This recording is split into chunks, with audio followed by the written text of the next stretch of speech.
I'm Edo Brenes. I'm the author of Memories from Limón, and you're listening to the True North Country Comics podcast.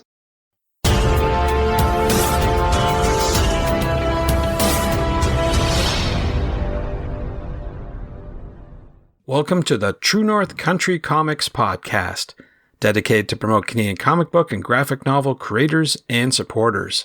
I'm John Swinimer. If you want to drop me a line, you can contact me at john@truenorthcountrycomics.com. On this episode, I chat with Edo Brenes about his new graphic novel, Memories From Limón, at the 2022 Toronto Comic Arts Festival. This podcast is available on Apple Podcasts and Google Podcasts.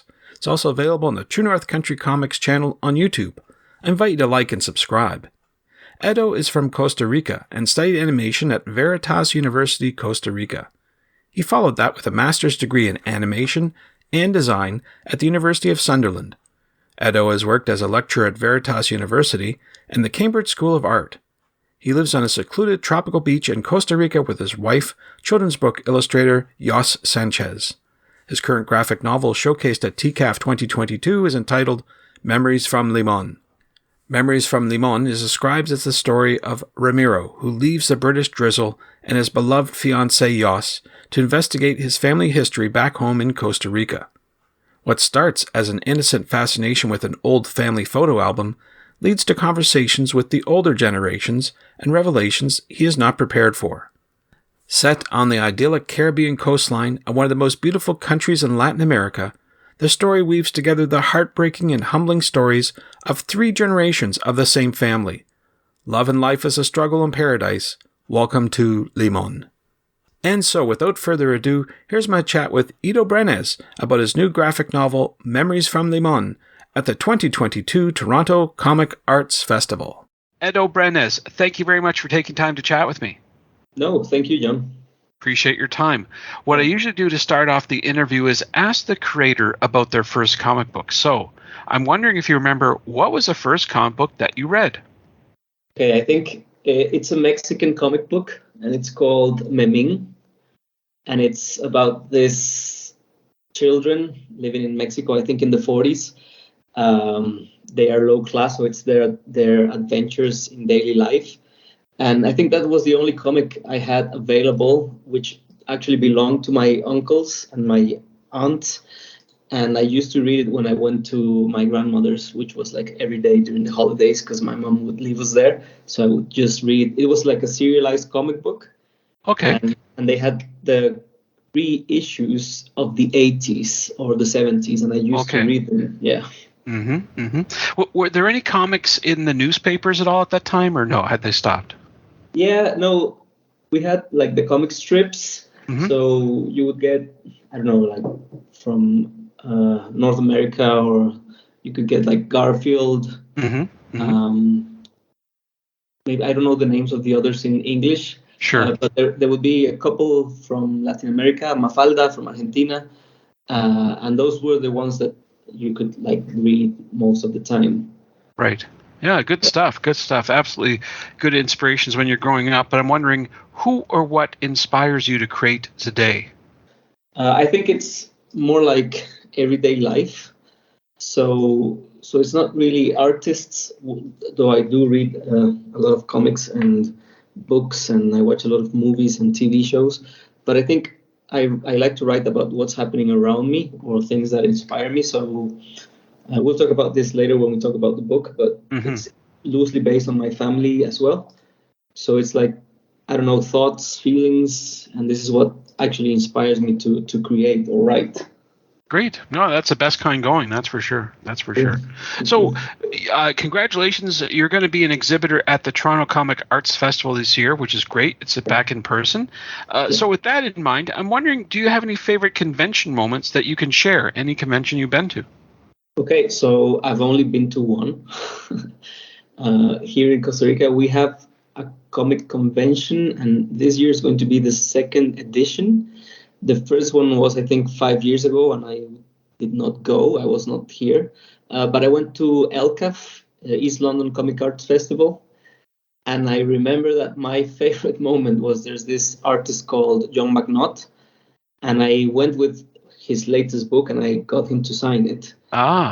But then I was thinking that I really like his art, and I was living in Cambridge, UK at the time with my wife, and I remember I had here in Costa Rica, I had 2 of his other books, but I wanted them signed, so I bought them again and got him to sign them. So he must have appreciated that. Yeah. I don't know if he remembers me. I mean, I never spoke to him since. Although we are now with the same publishing house, so maybe I can send him an email or something. But Maybe, I do remember saying, I'm from Costa Rica, because I always say I'm from Costa Rica, and I think that's why people remember me, because, oh, you're from Costa Rica, and maybe they don't remember my face or my name, but it's, the guy from Costa Rica, yeah, sure. How is the Costa Rican comic book creator scene? How's the artistic scene there? Is it thriving? Not really. It's okay, let's see. We've had some waves coming, like people making comics, and then for a year or two, fanzines and stuff, and then they disappear, and then they come back. Lately, there are like 5 or 6 people working for big companies like DC, Marvel, Boom Studios, but they're only drawing or coloring. And then for the creators, the writers, I think I'm the only one actually being published. There are other people here who have self-published books, which is also how I started. But I'm the only one being published, and there's another girl who is going to be published next year. So it's growing. It's growing slowly. Last year and this year we've had, I don't know, like 4 or 5 self-published graphic novels, which is like an all-time high. So it's really good because the scene is growing, but it's very in its infancy, I would say, as writers and creators. Right. Well, hopefully you can start a trend, and maybe you'll start with your latest book called Memories from Limón. I wonder if you could talk a wee bit about the story and maybe what inspired you to create it. Okay, so the story is about this character, which is loosely based on me, but it's not me. And he travels from Cambridge, where I was living, to Costa Rica for holidays. And he starts to interview his elder family members who grew up in Limón, which is the Caribbean coast of Costa Rica. So he interviews them about what it was like. The main character idea is to get all these stories and try to make a novel or something. But during the interviews, he starts to uncover some like family secrets which were supposed to remain hidden. So that's kind of like the story goes. So it's this character going around with a box of old photographs, showing them to the people he's interviewing, and they just talk about it, and they each tell like a story of their childhood and what they remember, and all of these tie in together with another narrative, which is like in a flashback form. And so the character, we can see how the character from all these stories gets to create the real story in his mind, and this gives origin to the book. So this was based on like an exercise I do, which is to go around asking my family members who actually did grow up in Limón about what it was, what their life was like, and the story is not true. So this family secrets are not true. That is completely fiction. But the setting around it, it's some of the stories that are told are true. Others I made them up, and others are like a mixture of stories. So it's like a kind of like a journalist going around trying to get the stories. And it was inspired by 10 years of me talking to my family members and asking them about these stories. Because both my mom and my dad's family, my mom's family is from Limón, and my dad's family migrated to Limón, and so they knew each other back then, and then they separated and got back when my parents actually met as grown-ups in San Jose, which is the city we now live in. So when they get together, they're always talking about Limón. But the thing is, after a few years, I noticed they only talk about the same things. So it's like 10 stories. And I know them by heart, and all my cousins, we all know them by heart. So I started to put like other type of questions to get to the other stories. And so it's been something I've been doing for the past 5 years, just talking to them and asking them, so did you have electricity? And so they would come up with another story. and it's very interesting. So I use these things of the real settings to put like the environment around my story. Very good. That's a great way to capture family history, even though you say there's some fictional elements to it. But it's a great way to memorialize it. That's for sure. That's for sure. So wanted to switch gears a wee bit and talk about the tools you use to create your art, because you're also the writer and artist on your book.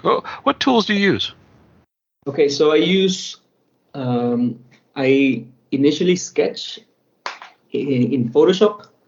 That's the way I do the sketches, and then I print them out in very light red ink, and I ink by hand. So it's I came up with this process when I was doing illustration and animation for clients, and they would come back with changes, and I was, when I was doing them by hand, it's like, oh, I have to do it again and scan them.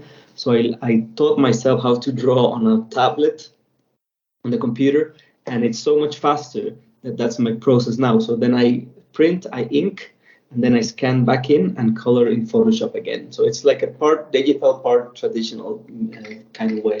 Ah, okay, sure. That seems like it's a little bit backwards, but it works for you. That's the main thing. Yeah, it works, and it makes me faster this way. Mm-hmm. Mm-hmm.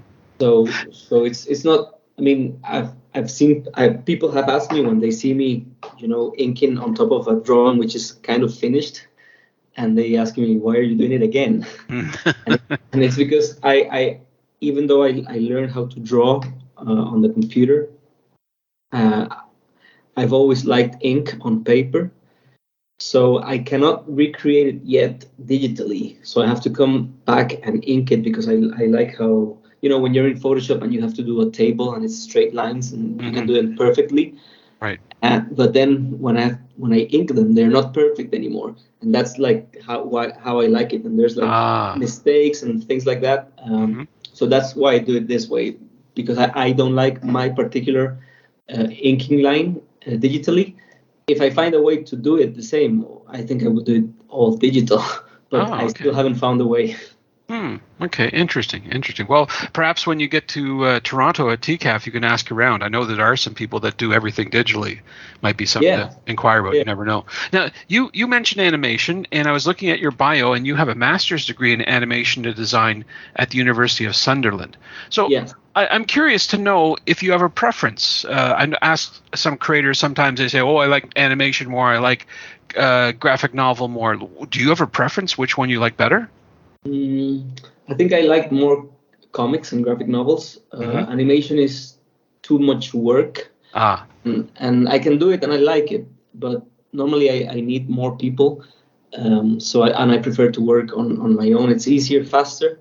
But I think the real answer is I prefer creating stories, and the graphic novel is just a medium to tell it. Right. And it's my preferred medium because I'm on my own and have my own schedule and stuff. But yeah, what I prefer is to write the story. That's my main focus. Sure. Very good. Well, we've talked about Memories from Limón. I'm wondering if you have any other up-and-coming projects that you can talk about. Yes. So Memories from Limón was published with Nobrow in the UK. I think, and it will be available at TCAF. But I'm finishing my other novel with them, which is called Tourist in La Habana. And it's about a couple that go for 4 days to Habana, Cuba, and they live like a lot of funny experiences as a tourist. But actually, the story goes deeper because we see what is actually happening to the characters they interact with, and it's not as fun as they think it is. Because a lot of people are not going through a good time with their regime and the communism and poverty and all this. Other people like it and they defend it to death. So it's like a point of view of all these different characters, but that the tourists never get to experiment. So it's only the reader that knows that this is happening. So it's like 3 views of the same story, and it's based on a trip I took with my wife, I think in 2016. So it's the funny things that actually happened to us. And then I did a lot of research and talked to a lot of people about the actual situation. And I figured out that what I was seeing was not actually the reality of things. So this is like the story. I will finish it, I think, in about 3 or 4 weeks. But I don't know when it's going to be published. The editor hasn't told me yet. Right. Well, speaking of future projects and current projects, do you have a website where you recommend that people go to find out about your work, maybe what's coming out now and what's coming up in the future? Yes, it's Edo Brenes, so that's EDOBRENES.com. And there you can see my art projects and links to social media. Thanks to Edo for the chat. You can discover more about Edo on Twitter and Instagram at EDOBRENES and online at edobrenes.com. And thanks to you for listening to the True North Country Comics podcast. If you haven't done so already, please subscribe to and like this podcast on Apple Podcasts. And please leave a good rating. Also check out the TrueNorthCountryComics.com website and follow along on Twitter at True North Comics. True North Country Comics is now on YouTube.